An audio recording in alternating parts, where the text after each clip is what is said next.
ஒளிபரப்ப உதவுபவர்கள்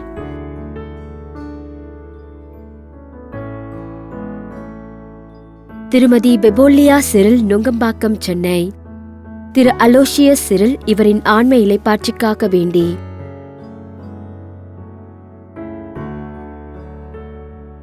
அமலா மேரி குடும்பத்தினர், பெங்களூர். குடும்பத்திற்கு இறைவன் இதுவரை செய்த அனைத்து நன்மைகளுக்கும் ஆசீர்வாதங்களுக்கும் நன்றியாகவும் மற்றும் குடும்ப நலனுக்காகவும் வேண்டி.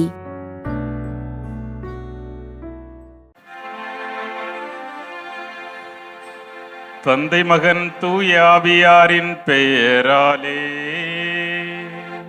ஆமென். நம் ஆண்டவராகிய இயேசு கிறிஸ்துவின் அருளும் கடவுளின் அன்பும் தூய ஆவியாரின் நட்புறவும் உங்கள் அனைவரோடும் இருப்பதாக. உம்மான்மாவோடும் இருப்பதாக. திரு அவை இன்று பெருமகிழ்வோடு கன்னியும் மறை சாட்சியுமான புனித ஆக்னஸுடைய விழாவை கொண்டாடுகிறது. ஆக்னஸுடைய பெயரை தாங்கியிருக்கின்ற அனைவருக்கும் வாழ்த்துக்களை தெரிவித்துக் கொள்வோம். அவர்களுக்காக நாம் சிறப்பாக ஜெபிப்போம். உள்ளம் நொறுங்கி வருந்துவோரை குணமாக்க அனுப்ப பெற்ற ஆண்டவரே இரக்கமாயிரும். ஆண்டவரே இரக்கமாயிரும். பாவிகளாகி எங்களை தேடி மீட்க வந்த கிறிஸ்துவே இரக்கமாயிரும். கிறிஸ்துவே இரக்கமாயிரும். இறைவார்த்தை நற்கருணை வழியாக எங்களை வாழ்விக்கின்ற ஆண்டவரே இரக்கமாயிரும். ஆண்டவரே இரக்கமாயிரும். எல்லாம் வல்ல இறைவன் நம் மீது இரக்கம் வைத்து நம் குற்றம் குறைகளை மன்னித்து நம்மை நிலை வாழ்வுக்கு அழைத்துச் செல்வாராக. ஆமென்.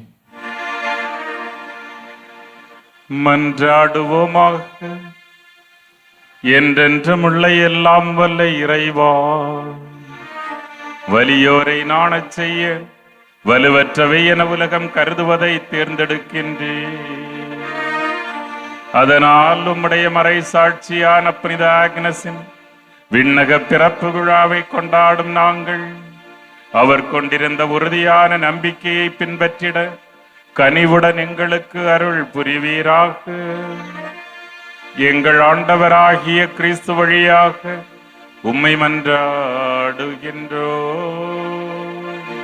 ஆமென். எபிரேயருக்கு எழுதப்பட்ட திருமுகத்திலிருந்து வாசகம். அதிகாரம் 6, இறை வார்த்தைகள் 10 முதல் 20 முடிய. சகோதரர் சகோதரிகளே, கடவுள் நீதியற்றவர் அல்ல. இறை மக்களுக்கு நீங்கள் முன்பு தொண்டாற்றி வந்தீர்கள், இப்போதும் தொண்டு செய்து வருகின்றீர்கள். எனவே கடவுள் பெயரால் நீங்கள் காட்டிய அன்பையும் உழைப்பையும் அவர் மறக்க மாட்டார். நீங்கள் எதிர்நோக்குவது முழு உறுதி பெறும் பொருட்டு உங்களுள் ஒவ்வொருவரும் முன்பு காட்டிய அதே ஆர்வத்தையே இறுதி வரை காட்ட வேண்டும் என மிகவும் விரும்புகிறோம். இவ்வாறு நீங்கள் தளர்ச்சிக்கு இடம் கொடாமல் நம்பிக்கையாலும் பொறுமையாலும் இறை வாக்குறுதிகளை உரிமை பேராக பெற்றவர்களைப் போல வாழுங்கள். ஆபிரகாமுக்கு கடவுள் வாக்குறுதி அளித்த போது தம்மை விட பெரியவர் எவர் பெயராலும் ஆணையிட்டு கூற இயலாததால் தம்மீதே ஆணையிட்டு, நான் உன்மீது உண்மையாகவே ஆசி பொழிந்து உன்னை பலுகி பெருக செய்வேன் என்றார். இதன்படி அவரும் பொறுமையோடு காத்திருந்து பின் கடவுள் வாக்களித்ததை பெற்றுக்கொண்டார். தங்களை விட பெரியவர் ஒருவர் பெயரால் தான் மக்கள் ஆணையிடுவர். எல்லா சச்சரவுகளிலும் ஆணையிட்டே முடிவு கட்டுவர். அம்முடிவை ஆணை உறுதிப்படுத்தும். அவ்வாறே கடவுளும் தம் வாக்குறுதியை உரிமை பேராக பெற்றோருக்கு தம் திட்டத்தின் மாறா தன்மையை மிகவும் தெளிவாக காட்ட விரும்பி ஓர் ஆணையால் தம் வாக்கை உறுதிப்படுத்தினார். மாறா தன்மையுடைய இவை இரண்டையும் பொறுத்தவரையில் கடவுள் உரைத்தது பொய்யா இருக்க முடியாது. அடைக்கலம் தேடும் நாம் நம் கண்முன் எதிர்நோக்கி உள்ளதை விடாமல் பற்றி கொள்வதற்கு தளரா ஊக்கம் கொண்டிருக்க வேண்டும்.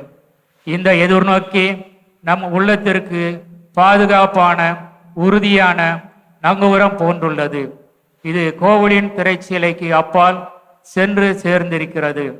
நமக்கு முன்னோடியாய் அந்த திரைச்சாலையை கடந்து இயேசு அங்கு சென்று சேர்ந்திருக்கிறார். மெல்கிசேதேக்கு முறைப்படி என்றென்றும் தலைமை குரு என்னும் நிலையில் நம் சார்பாக அவர் அங்கு சென்றிருக்கிறார். ஆண்டவரின் அருள்வாக்கு. இறைவனுக்கு நன்றி. திருப்பாடல் 111.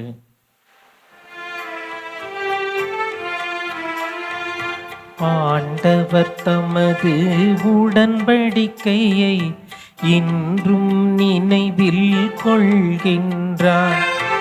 ஆண்டவர் தமது உடன்படிக்கையை இன்றும் நினைவில் கொள்கின்றார். நெஞ்சார ஆண்டவருக்கு நன்றி செலுத்துவேன். நீதிமான்களின் மன்றத்திலும் சபையிலும் அவருக்கு நன்றி செலுத்துவேன். அவர் தம் வியத்தகு செயல்கள் என்றும் அவர் நினைவில் நிலைக்கச் செய்துள்ளார். அருளும் இரக்கமும் உடையவர் ஆண்டவர். ஆண்டவர் தமது உடன்படிக்கையை இன்றும் நினைவில் கொள்கின்றார். ஆண்டவர் தமது உடன்படிக்கையை இன்றும் நினைவில் கொள்கின்றார்.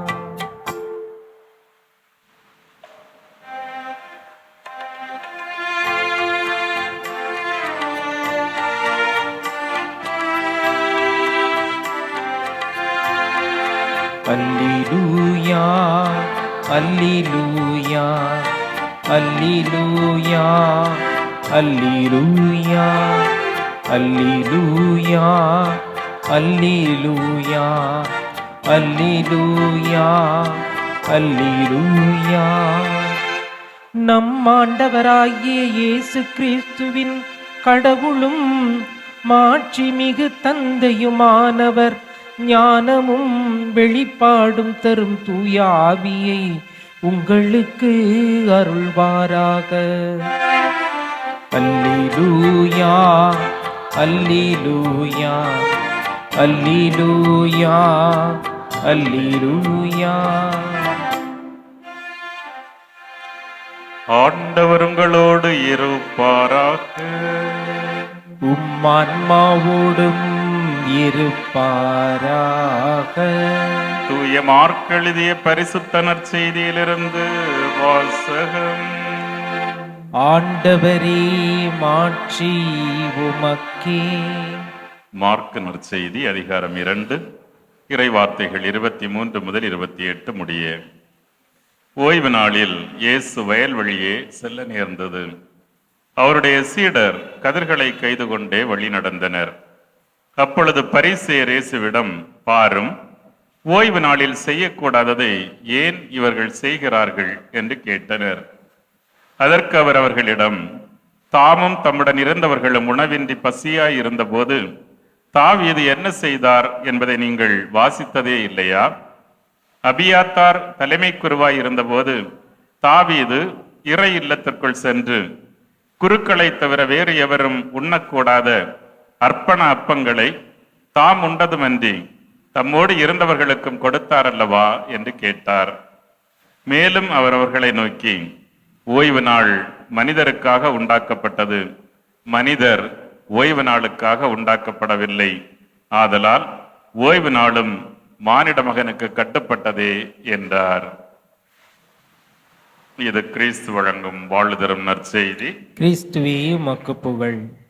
அகில உலக திரு அவை என்று பெருமகிழ்வோடு கன்னியும் மறைசாட்சியும் புனிதையுமான ஆக்னஸுடைய விழாவை கொண்டாடி கொண்டிருக்கிறது.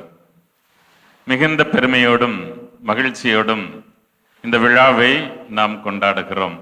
அதற்கு அடிப்படையிலான ஒரு காரணம் என்னவென்றால், நாம் வாழும் இந்த உலகில் 21ஆம் நூற்றாண்டின் முற்பகுதியில் உலகத்தில் அதிகமாக மனித உரிமை மீறல்களுக்கும் தங்களுடைய மனித மாண்பிற்கும் எதிராக அதிகமான வன்கொடுமைகளுக்கு ஆளாகிறவர்கள் இந்த பூமியில் வாழ்கிற இளம் பெண்கள்தான், இளம் மகளிர்தான், அதிகமான தாக்குதலுக்கும் சிக்கலுக்கும் சமூக விரித்து வைத்திருக்கிற கண்ணி வெடிகளுக்கும் பலியாகிறவர்களாக இருக்கிறார்கள்.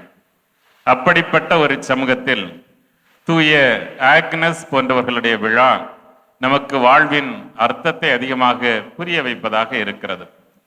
வெறும் 13 வயது ஒரு பெண் குழந்தைக்கு முன்னால் மாபெரும் ரோமை சாம்ராஜ்யம் மண்டியிட்டதைத்தான் நாம் ஒரு விழாவாக கொண்டாடுகிறோம்.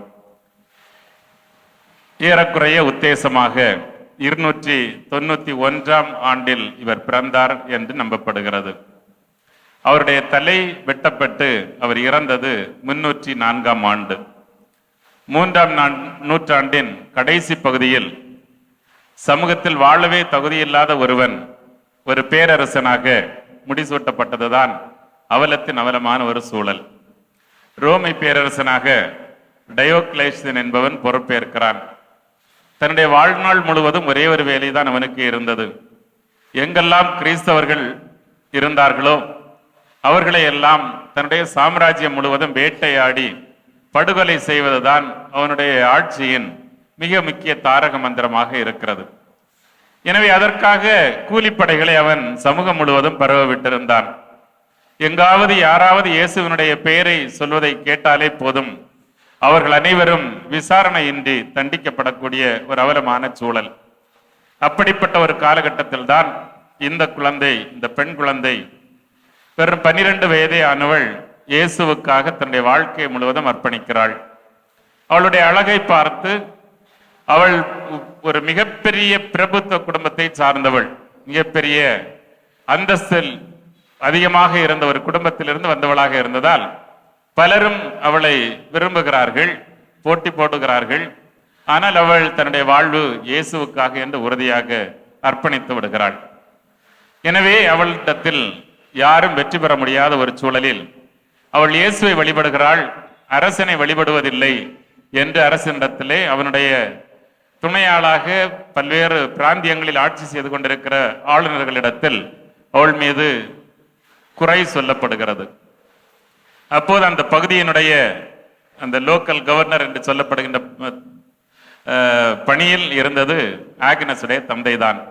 அவர் முன்னே அவளை இழுத்து வருகிறார்கள். அப்போதைய நாட்டு சட்டப்படி பேரரசனை கடவுளுக்கு நிகராக எண்ணி அவனுடைய சிலைக்கு தூபம் காட்ட வேண்டும். அப்படியானால் அவர்கள் உயிர் தப்பித்துக் கொள்ளலாம். எனவே அரசன் அவள் நம்புகிற கடவுளை விட்டுவிட்டு அரசனுக்கு பணிவதற்காக அவளுடைய அப்பா கட்டளை கொடுக்கிறார். ஆனால் அந்த குழந்தை முடியவே முடியாது என்று மறுத்து விடுகிறாள். எனவே அதற்கு தண்டனையாக அந்த பகுதியினுடைய பெரும் பிராந்தியத்தினுடைய ஆளுநன் அவளை ஒரு விபச்சார விடுதியில் தள்ளுவதற்காக அவர்கள் மீது தண்டனை கொடுக்கப்படுகிறது. அந்த விபச்சார விடுதிக்கு இழுத்துச் செல்லப்படுகிறாள் இந்த இளம்பெண், இந்த சின்ன குழந்தை. அங்கே அவளை நெருங்கிய யாவரும் கடவுளுடைய அதிசயிக்கத்தக்க வரத்தினால் அவளுடைய அருகில் வருகிற பொழுது அவர்களுடைய கண் பார்வை பறிபோய் விடுகிறது. அப்படி வந்தவர்களில் ஒருவன் தான் அந்த பகுதியினுடைய பிரிஃபெக்ட் என்று சொல்லப்படக்கூடிய லோக்கல் ஆளுநராக இருந்தவனே அவருடைய மகனும் வருகிறான். அவனுக்கு கண் பார்வை பறிபோவது மட்டுமல்ல, அவனுடைய உயிரும் போய்விடுகிறது. எனவே அவன் பயந்து ஆக்னஸிடத்திலேயே மன்றாடுகிறான். உன்னுடைய வல்லமையுள்ள கடவுளிடத்திலே நீ கேட்டால் ஒருவேளை அவருடைய மகனுக்கு உயிர் பிச்சை தரக்கூடும் என்று சொல்ல, அவளும் மனமிறங்கி கடவுளிடம் கேட்ட பொழுது அவன் உயிர் பெற்றெழுகிறான். அவன் மனம் திரும்புகிறான். அவருடைய தந்தை தன்னுடைய பணியை முடிக்காமலேயே ஓய்வு பெற்று சென்று விடுகிறார் அந்த இடத்திற்கு. எனவே அவள் விடுதலை செய்யப்படுகிறாள். அவரால் விடுதலை செய்யப்பட்டு வருகிறாள். ஆனாலும் தொடர்ச்சியாக அவளுக்கு சோதனைகள். இன்னும் பலர் அவள் மீது குறை சொல்லுகிறார்கள். இவள் மிக ஆழமாக கிறிஸ்துவையும் கிறிஸ்தவத்தை நேசிக்கிறாள் என்று சொல்லுகிற பொழுது வருகிற புதிய ஆளுநனும் அவளை தலையை வெட்டி முதலில் அவளை இந்த விறகு கட்டைகளை அடுக்கி அதுக்கு மேல ஸ்டேக் அப்படின்னு சொல்லுவாங்க, அதில் வைத்து எரிப்பதற்கு ஆணை கொடுக்கிறான். அவளை இழுத்துச் செல்கிறார்கள் ஒரு பெரிய ஸ்டேடியம். அந்த ஸ்டேடியத்தில் விறகு கட்டைகளை எல்லாம் அடுக்கி ஒரு தூணை நிறுத்தி அதிலே அவளை கட்டப்பட்டு தீ வைக்கப்படுகிறது. ஆனால் அவள் கடவுளை இறுக்க பற்றி கொண்டிருந்ததால் தீயின் நாவுகள் அவளை அணுக முடியவில்லை. அவை காற்றிலே அடிப்பது போல அங்கங்கே பிரிந்து பிரிந்து செல்லுகின்றன. எனவே தீயும் அவளை ஒன்றும் செய்ய முடியாத ஒரு சூழலில் அந்த படைத்தலைவன் தன்னுடைய வாளை உருவி அவருடைய தலையை வெட்டினான் என்பது வரலாறாக இருக்கிறது.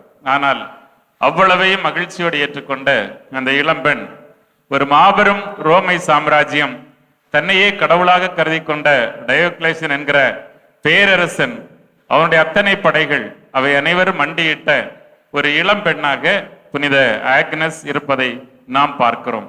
அவர்களுடைய அத்தனை அதிகாரம், அவ்வளவு படைபலம் எதுவும் இந்த சின்ன குழந்தையினுடைய விசுவாசத்தின் முன்னால் வெற்றி கொள்ள முடியாமல் போய்விட்டது.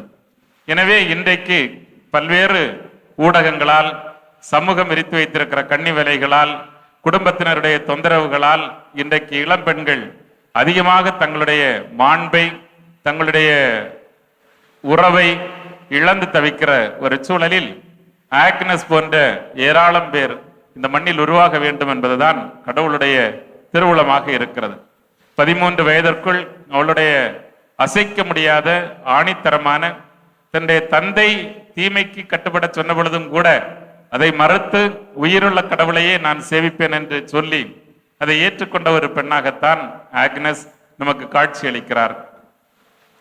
அதற்கு பிறகும் அவருடைய கல்லறைக்கு வந்து ஜெபித்தவர்கள், குறிப்பாக டயோக்ளேசியனுக்கு பிறகு 325ஆம் ஆண்டு கான்ஸ்டன்டைன் என்பவன் கிறிஸ்தவன், அந்த பேரரசன் கிறிஸ்தவனாக மனம் மாறுகிறான்.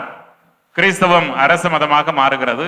ஆனால் அவனுடைய மகள் கான்ஸ்டான்டினா, அவளுக்கு தொழுநோய் பற்றி கொள்ளுகிறது.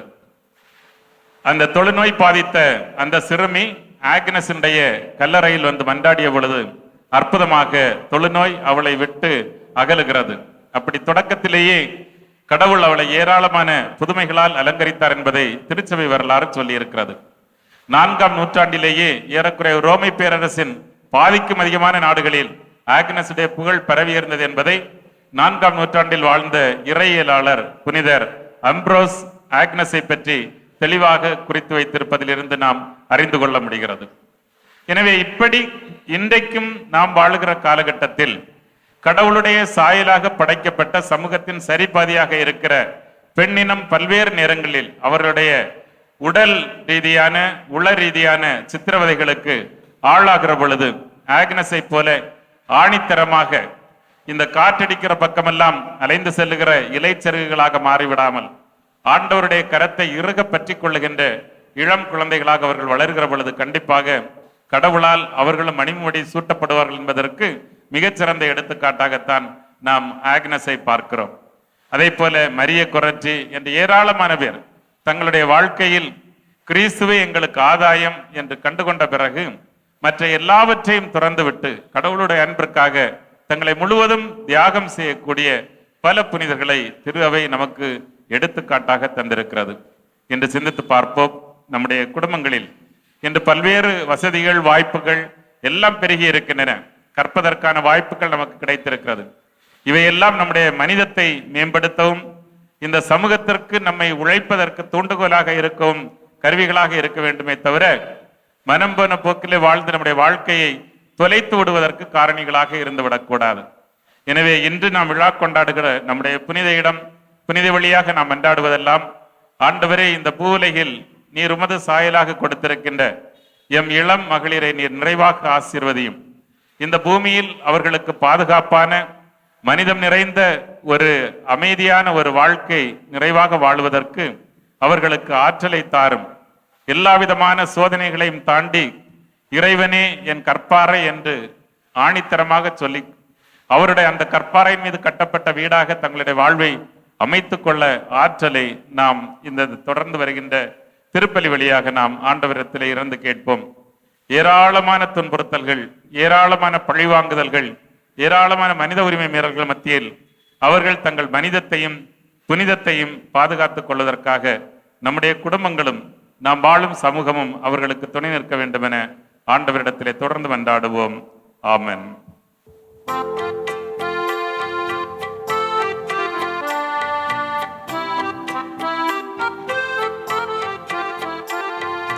படைத்ததெல்லாம் தர வந்தோ பரம்பொருளே உம் திருவடியில், படைத்ததெல்லாம் தர வந்தோ பரம்பொருளே உம் ஆண்டவரே, திருவடியில் அனைத்து தெய்வமே உம் போற்றுகிறோம். நினைவு அப்பத்தை எல்லாம் மனித உழைப்பும் பெயர் பொருளின் சொல்லும் வாழ்வழிக்கும் என் முகமாக வாழ்வினிலே ஒளி வீசும் படைத்ததெல்லாம் தர வந்தோ பரம்பொருளே உம் திருவடியில்.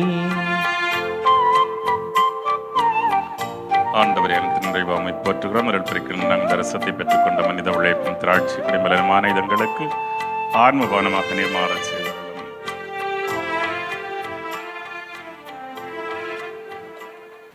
சகோதர சகோதரிகளே, என்னுடையதும் உங்களுடையதுமான தெய்வீக பலி எல்லாம் அல்ல நம் தந்தையாகிய இறைவனுக்கு ஏற்றதாகும்படி மன்றாடுங்கள். ஆண்டவர் தமது பெயரின் புகழ்ச்சிக்காகவும் மாட்சிக்காகவும் நமது நன்மைக்காகவும் புனித திரு அவை அனைத்து நலனுக்காகவும் உமது கையிலிருந்து இப்பலியை ஏற்றுக்கொள்வாராக.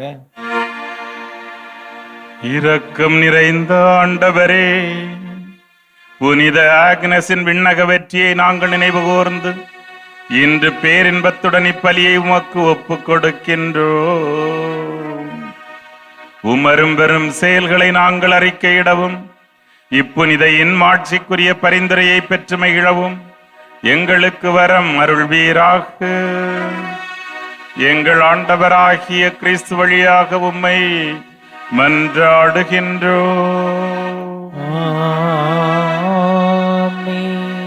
ஆண்டவர் உங்களோடு இருப்பாராக, ஆன்மாவோடும் இருப்பாராக. இதை எங்களை மேலே எழுப்புங்கள். ஆண்டவரிடம் எழுப்பியுள்ளோம். நம் இறைவனாகிய ஆண்டவருக்கு நன்றி கூறுவோம். அது தகுதியும் நீதியும் ஆனது. ஆண்டவரே, தூயவரான தந்தையே, என்றுமுள்ள எல்லாமுள்ள இறைவா, எந்நாளும் இவ்விடத்திலும் நாங்கள் உமக்கு நன்றி செலுத்துவது மெய்யாகவே தகுதியும் நீதியும் ஆகும். எங்கள் கடமை மீட்புக்குரிய செயலுமாகும். ஏனெனில் மறை சாட்சியான புனித ஆக்னஸ் உமது பெயரை அறிக்கையிட்டு கிறிஸ்துவை பின்பற்றி இரத்தம் சிந்தி மாண்புமிக்க அரும்பெரும் செயல்களை உலகறிய காட்டுகின்றார். இவ்வாறு நீர் எங்கள் ஆண்டவராகிய கிறிஸ்து வழியாக எங்கள் வலுவின்மையில் உமது வல்லமை சிறந்தோங்கச் செய்து வலுவற்றவர்களை உமது ஆற்றல் மிகு சாட்சிகளாய் திகழச் செய்கின்றீர். ஆகவே ஆற்றல் மிகுந்த விண்ணவரோடு சேர்ந்து நாங்களும் இம்மண்ணுலகில் இடையராது உமது ஆட்சியை கொண்டாடி முடிவின்றி ஆர்ப்பரித்து ஒரே குரலாய் சொல்வதாவது: தூயவர் தூயவர் தூயவர், வான்படைகளின் கடவுளாம் ஆண்டவர். விண்ணகமும் மண்ணகமும் உமது மாட்சியால் நிறைந்துள்ளன. உன்னதங்களிலே ஓசன்னா. ஆண்டவர் பேரால் வருகிறவர் ஆசி பெற்றவர். உன்னதங்களிலே ஓசன்னா. ஆண்டவரே, நீர் மெய்யாகவே தூயவர், தூய்மை அனைத்துக்கும் ஊற்று. ஆகவே உம்முடைய தூய ஆவியை பொழிந்து இக்காணிக்கைகளை தூய்மைப்படுத்தவுமே வேண்டுகின்றோம். இவ்வாறு எங்கள் ஆண்டவர் இயேசு கிறிஸ்துவின் திருவுடலாகவும் திரு இரத்தமாகவும் எங்களுக்கு இவை மாறுவனவாக. எங்கள் மீது கொண்ட அன்பினால் இயேசு பாடுபட உளம்கனிந்து தம்மை கையளித்த போது தம் திருக்கரங்களில் அப்பத்தை எடுத்து உமக்கு நன்றி செலுத்தி வாழ்த்துரைத்து அதை பிட்டு தம் சீடர்களுக்கு அளித்தவர் கூறியதாவது: அனைவரும் இதிலிருந்து பெற்று உண்ணுங்கள், ஏனெனில் இது உங்களுக்காக கையளிக்கப்படும் என் திருவுடல்.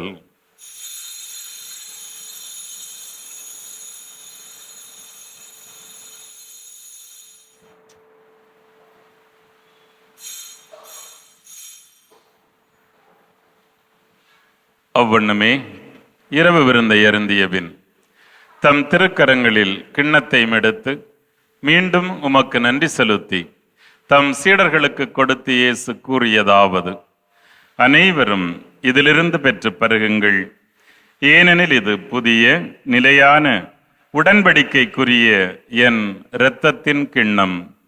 இந்த இரத்தம் பாவ மன்னிப்புக்கென்று உங்களுக்காகவும் எல்லோருக்காகவும் சிந்தப்படும். இதை என் நினைவாகச் செய்யுங்கள்.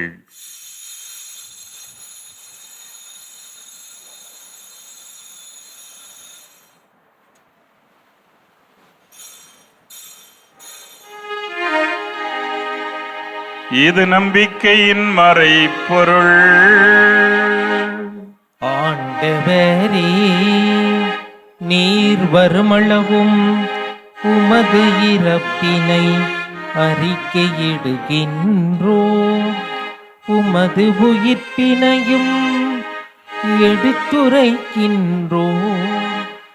ஆகவே ஆண்டவரே, நாங்கள் கிறிஸ்துவின் இறப்பினையும் உயிர்ப்பினையும் நினைவு கூர்ந்து எங்களுக்கு வாழ்வு தரும் இந்த அப்பத்தையும் மீட்பை தரும் கிண்ணத்தையும் உமக்கு ஒப்புக் கொடுக்கின்றோம்.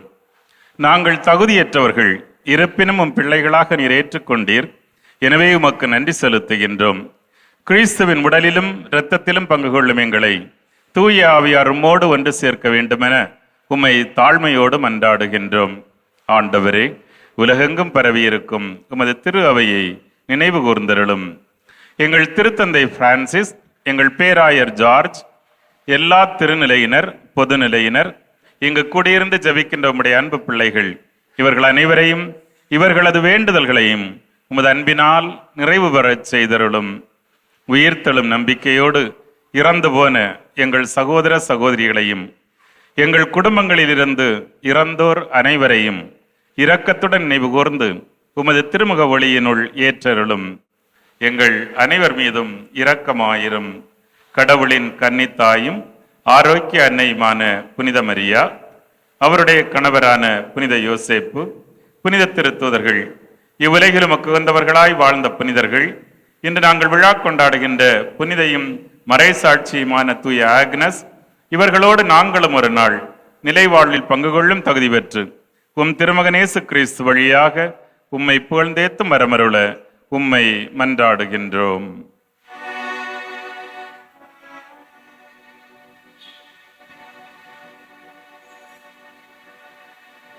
இவர் வழியாக இவரோடு இவரில் எல்லாம் வல்ல இறைவனாகிய தந்தையே, தூய ஆவியாரின் ஒன்றிப்பில் எல்லா புகழும் மாட்சியும் என்றென்றும் உமக்கு உரியதே. ஆமென், ஆமென், ஆமென்.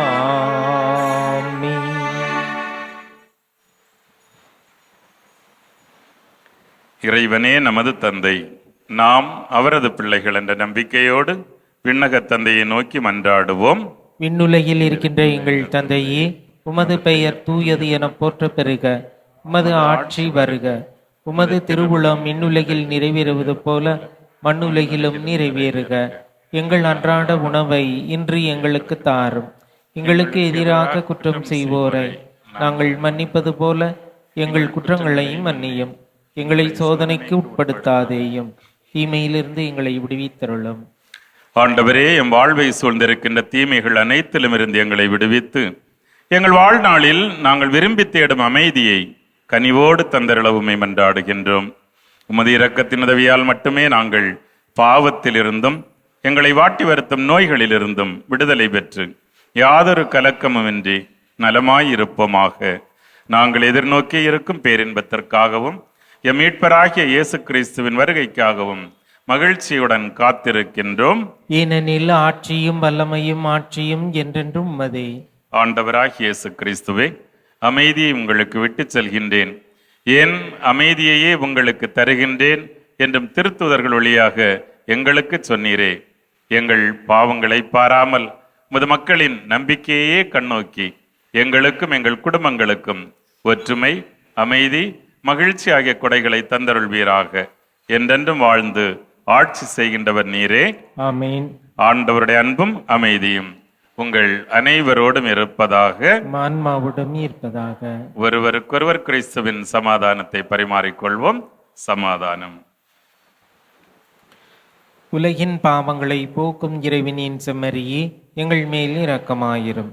உலகின் பாவங்களை போக்கும் இறைவனின் செம்மறியே, எங்கள் மேல் இரக்கமாயிரும். உலகின் பாவங்களை போக்கும் இறைவனின் செம்மறியே, எங்களுக்கு அமைதியை அளித்தருளும். இதோ நம் ஆண்டவர் இயேசு கிறிஸ்து, இவரே நமது பாவங்களை போக்குபவர். நம்மை தன்னுடைய நண்பர்களாக ஏற்றுக்கொண்டதால் நம் இதயத்தில் வருகின்றார். இந்த செம்மறியின் அன்பு விருந்து களைக்கப்பெற்ற நாம் ஒவ்வொருவரும் பேர் பெற்றோர். ஆண்டவரே, நீரின் இல்லத்தில் எழுந்திருள்ள நான் தகுதியற்றவன், ஆனால் ஒரு வார்த்தை மட்டும் சொல்லியருளும், எனது ஆன்மா நலமடையும். கிறிஸ்துவின் திருவுடல் திருரத்தம் நம்மை பாதுகாத்து நிலை வாழ்வுக்கு அழைத்து செல்வதாக. ஆமென். நன்றி கூறி மன்றாடுவோமாக. கருணை கடலாகிய கடவுளே, ஆக்னஸ் என்னும் புனிதையை கன்னிமை மறை சாட்சியம் ஆகியவற்றின் இரட்டிப்பு வெற்றியால் புனிதர்கள் மத்தியில் முடி சூட்டினீரே. இவருடைய ஆற்றலால் தீமை அனைத்தையும் நாங்கள் துணிவுடன் மேற்கொண்டு விண்ணகம் ஆட்சிமைக்கு வந்து சேர எங்களுக்கு அருள் புரிவீராக. எங்கள் ஆண்டவராகிய கிறிஸ்து வழியாக உம்மை மன்றாடுகின்றோம்.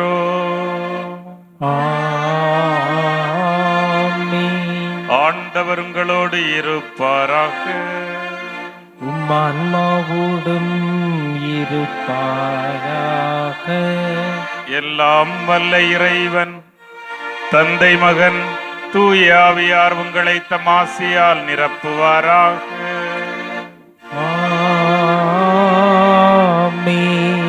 இறைவனின் அன்பில் இணைந்து வாழ சென்று வாருங்கள். திருப்பலி நிறைவேறிற்று. இறைவனுக்கு நன்றி. திருப்பலி ஒளிபரப்ப உதவியவர்கள்: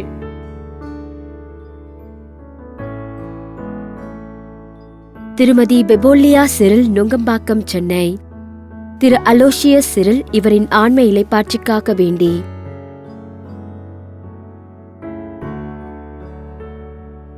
அமலா மேரி குடும்பத்தினர், பெங்களூர். குடும்பத்திற்கு இறைவன் இதுவரை செய்த அனைத்து நன்மைகளுக்கும் ஆசீர்வாதங்களுக்கும் நன்றியாகவும் மற்றும் குடும்ப நலனுக்காகவும் வேண்டி